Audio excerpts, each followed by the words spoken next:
ایران طالبانو ته که حقابه مو په رضا را نه کړئ نو په زور به یې درنه اخلو. سلام، وخت مو په خیر. پام نو کوئ د نن ورځې تازه خبر ته. ایران یو وار بیا د طالبانو حکومت ته خبره ورکړی، که دیو ته په رضا حقابه ور نه کړي نو په زور به یې اخلي. د ایران د بهرنیو چارو وزارت ویان اسماعیل بقایي ویلي، په افغانستان کې د اوبو بندونو جوړولو سره دا موضوع د دوی د اجنډا مهمه برخه شوې او دوی یې په جدي ډول تعقیبوي.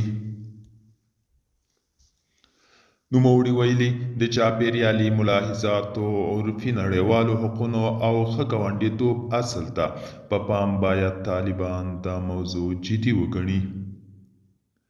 ایران تر دې وړاندې هم ویلي چې له افغانستان څخه د هلمند په سیند کې د خپلې برخې اوبه د زور یا ډیپلوماسۍ له لارې ترسره کوي. بل لورته که څه هم د طالبانو حکومت په دې اړه تازه څه نه دي ویلي، خو تر دې وړاندې ویلي چې د ایران حقابې ته ژمن دي او د یو اوبویز کال په صورت کې به ایران ته خپله برخه اوبه ورکړي. دوستانو، دا و د نن ورځې چمتو کلی خبر. تر بیا هم په الله سپارم.